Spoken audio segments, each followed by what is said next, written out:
ان کے مدرسے میں بامبے میں ختم بخاری کی تقریب میں تشریف لائے تو انہوں نے ایک دنیاوی بات سے دنیاوی چیز سے ایک بہت اچھی نصیحت آمیز گفتگو کی تھی. میں وہی بات آپ کے سامنے پیش کر کے اپنی بات میں ختم کرتا ہوں. وہ تقریر کے دوران انہوں نے کہا کہ دیکھیے آپ کے لیے ٹارگٹ ہوتا ہے اور جو ٹارگٹ ہوتا ہے نا اس کو حاصل کرنا آپ کی زندگی میں انقلاب لانے والا ہے. تو آپ جو ٹارگٹ بنائے ہوئے ہو کامیابی اسی میں ہے. آپ ٹارگٹ سے پیچھے نہ ہٹیے. کہا مثال کے طور پر فٹ بال کا میچ ہوتا ہے. فٹ بال کے میچ کے موقع پر کھلاڑی الگ الگ ہوتے ہیں. گول پوسٹ بنا رہتا ہے. ایک گروپ چاہتا ہے کہ ہم مدد مقابل کے گول پوسٹ میں گول کر کے کوئی گیند ڈال کے گول کر دیں اور دوسرا سوچتا ہے کہ ہم ان کو ادھر ادھر بکھیرتے ہوئے ان کے گول پوسٹ میں ہم گیند ڈال دیں تاکہ ہمارا گیند جب ڈالا جائے گا تو ہمارا گول بن جائے گا. ایسے موقع پر کہتے ہیں دونوں ٹیموں کے مداح بھی ہوتے ہیں اور دونوں ٹیموں کی مذمت کرنے والے بھی ہوتے ہیں. جو ادھر والے ہوتے ہیں اس ٹیم کی مذمت کرتے ہیں اور جو ادھر والے ہوتے ہیں اس ٹیم کی مذمت کرتے ہیں اور جو ادھر والے ہوتے ہیں اس ٹیم کی حوصلہ افزائی کرتے ہیں. لیکن اے مسلمانوں ان کا ایک جملہ کہ وہ لوگ جب میدان میں اترتے ہیں تو یہ نہیں دیکھتے ہیں میرے تعریف کرنے والے کتنے ہیں میری مذمت کرنے والے کتنے ہیں بلکہ وہ دیکھتے میرا ٹارگٹ ہے گول پوسٹ میں اپنے گیند کو ڈالنا. اب تعریف کرنے والے چلا رہے ہیں لیکن کوئی بھی کھلاڑی ان کی آواز کو کان نہیں دھر رہا ہے ان کی آواز کو غور نہیں کر رہا ہے. ان کا بس ایک ہی ٹارگٹ ہے کیسے بھی ہم گول پوسٹ میں گول ڈالیں کیسے کر کے گیند اس کے مد مقابل کے چھکاتے ہوئے اور لے جائیں گول پوسٹ میں ہم ڈال دیں. ادھر والا بھی یہی سوچتا ہے اور اس کے بعد جب وہ اپنے اس مقصد میں وہ بروے کار نہ کر اور ٹارگٹ کو جب نشانہ بناتے ہیں تو ایک جماعت آگے بڑھ کر جب گول کرتی ہے اب وہ ہوا کرتے ہوئے جو مداح ہوتے ہیں کھڑے ہو کر تعریف کرنے لگتے ہیں. لیکن وہ گول پوسٹ کرنے والے جو گیند کو ڈالتے ہیں وہ کھلاڑی وہیں رکتے نہیں ہے بلکہ ان کا ٹارگٹ اور ہوتا ہے کہ ہم کامیاب ہو گئے ایک گول میں نے کر دیا یہ ہماری کامیابی نہیں ہے بلکہ وہ دوبارہ حملہ کرتے ہیں دوبارہ گول پوسٹ میں گیند ڈالنا چاہتے ہیں پھر اس کے بعد ڈالتے ہیں پھر ان کے مداح جھوم اٹھتے ہیں خوشیاں مناتے ہیں. لیکن ان سب کے باوجود بے پرواہ ہو کر جن میں کھلاڑی ہوتے ہیں ان کا ٹارگٹ ہوتا ہے اپنا گیند گول پوسٹ میں ڈالے تاکہ ٹیم کی ہماری بڑھت ہو جائے.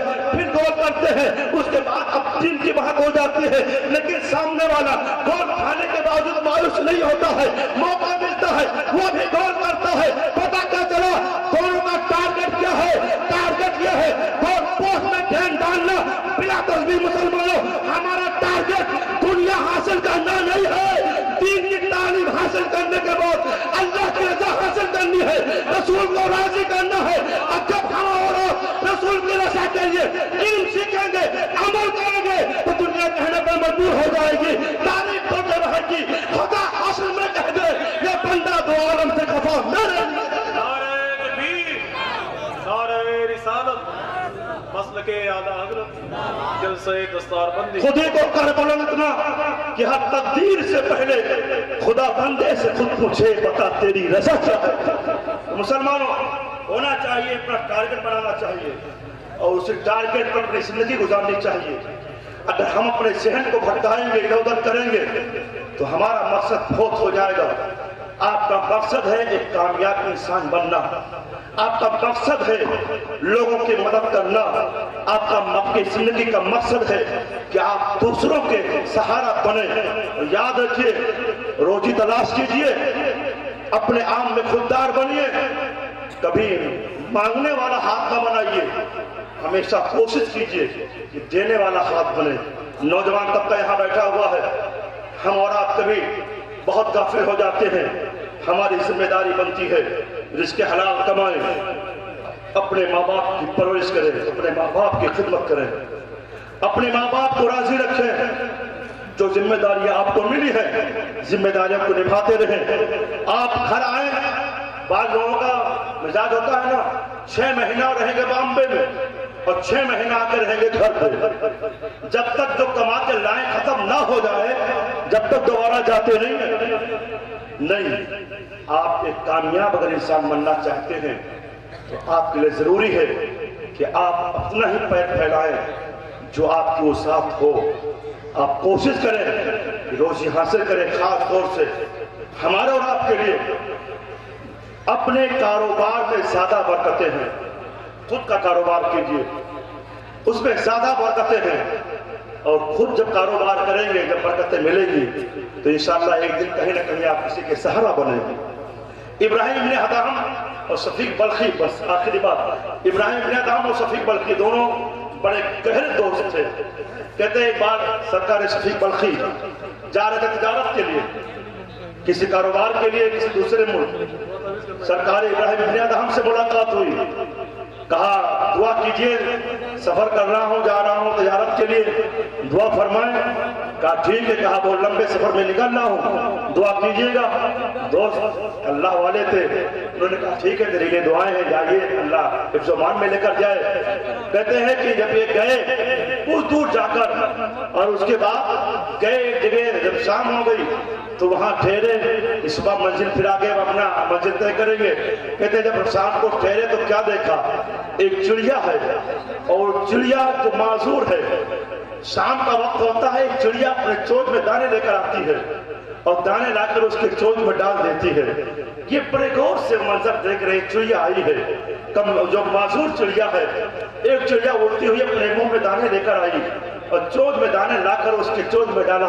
وہ چیچی کرتے ہوئے دانے کو لیتی ہے، کھاتی ہے. معذور چڑیا اور جو چڑیا لے کر دانے آئی تھی، کھلا کر چوا کر چلی جاتی ہے. یہ بیٹھے بیٹھے دیکھتے رہے سوچا کہ چڑیا ہو کر معذور اگر ہے، اللہ نے اس کو اس طرح روزی پہنچایا کہ خود چڑیا آ کر اس کے چونچ میں ڈال کر اور چلی گئی ہے. میں تو اللہ کا بندہ ہوں، صبح شام اللہ کی بندگی کرتا ہوں، میں کیوں جاؤں کہیں، میں بھی چلتا ہوں، اللہ رزاق کھلائے گا، اللہ رزاق کھلائے گا. یہ سوچ کر وہیں سے واپس آ گئے. اتفاق کے بعد جب واپس آئے، گھر پہنچے، دیکھ دوسرے دن جب نکلے، ابراہیم ابن ادہم سے ملاقات ہو گئی. ابراہیم ابن ادہم نے کہا اے شفیق بلخی، تم تو بہت لمبے سفر پر گئے تھے، یہ چند دنوں میں واپس کیسے آ گئے؟ کہا ہمارے ساتھ ایک واقعہ ہو گیا، اس کو میں نے دیکھا، میں نے کہا چلو گھر چلتے ہیں، اب گھر ہی رہیں گے. آخر بات کیا ہے؟ کہا بات یہ ہے کہ میں جب گیا تو میں جنگل میں رکا، شام کے وقت میں دیکھا کہ ایک معذور چڑیا ہے، اور ایک چڑیا آتی ہے، اور چڑیا چونچ میں دانے لے کر آتی ہے اور معذور چڑیا کو کھلا کے چلی جاتی ہے. میں نے سوچا یہ معذور چڑیا ہو کر جب اللہ اسے کھلا رہا ہے تو ہم تو اللہ کے بندے ہیں، اللہ کی بندگی کرنے والے ہیں. ہم اگر جا کے رہیں گے اپنے گھر پہ تو اللہ کیوں نہیں کھلائے گا؟ اللہ تو رزاق ہے. ابراہیم ابن ادہم نے کہا او شفیق بلخی، تو تم نے یہ کیسے ارادہ کر لیا کہ تم معذور چڑیا بن کر کھانے والا بنو؟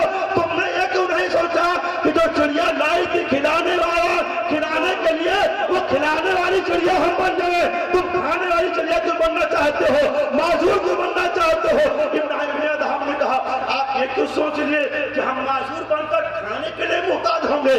اللہ نے تمہیں ہاتھ دیا، تمہیں پیر دیا، تم معذور کیوں بن رہے ہو؟ تم وہ بنو تو چڑیا اڑ کر لے کر آئی تھی دانا اور لا کر اس معذور چڑیا کو کھلائی تھی. تم کھلانے والے بنو، کھانے والے نہ بنو. تو بتانے کا مقصد یہ مسلمانوں، ہم اور آپ کو اگر اللہ نے ہاتھ پیر سالم دیے ہیں تو ہم کھانے کے لیے محتاج نہ ہو بلکہ کھلانے والے بن جائیں. پڑوسی بھی ہم سے کھائے، گھر والے بھی ہم سے کھائے، مدرسے میں تعاون نہیں کرے، مسجد میں تعاون نہیں کرے، اللہ ہمارے روزوں میں برکتیں دے گا. اور جب ہم اس آزادی کے ساتھ جب ہم کمائی کریں گے تو اللہ یقین برکتیں عطا فرمائے گا. لہذا آپ مایوس نہ ہونا، قدم کو آگے بڑھاؤ، اور یا کرام کی عظمت تمہارے ساتھ میں ہے. تم کاروبار شروع کرو، غوث اعظم کا فیضان تمہارے ساتھ ہوگا. کاروبار شروع کرو، غریب نواز کا فیضان تمہارے ساتھ ہوگا. کاروبار شروع کرو، قاری ریحان کی دعائیں تمہارے ساتھ ہوں گی. اے مسلمانوں، خود کفیل بنو، خود دار بنو، ضمیر بنو، روزی کمانے والا بنو، رزق حلال کمانے والا بنو، خود کھاؤ،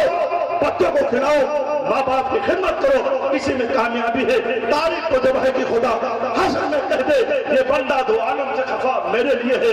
ہزاروں بار میں مبارکباد پیش کرتا ہوں قاری ریحان صاحب کو، جنہوں نے خون پسینہ بہا کر ان بچوں کی زندگی کی آبیاری کی ہے، ان کی زندگی کو سینچا ہے، اور یہ پھل آور درخت بن کر آج آپ کے سامنے موجود ہے. انشاءاللہ تعالیٰ تھوڑی دیر میں ان کے سر پہ دستار رکھا جائے گا، دستار باندھا جائے گا. دعا کیجئے کہ اللہ تعالیٰ ان کے علم میں، فضل میں پناہ برکت عطا فرمائے. ہمارے کہنے میں، آپ کے سننے میں کوئی غلطی ہوئی ہو رب اسے معاف فرمائے. آمین آمین آمین.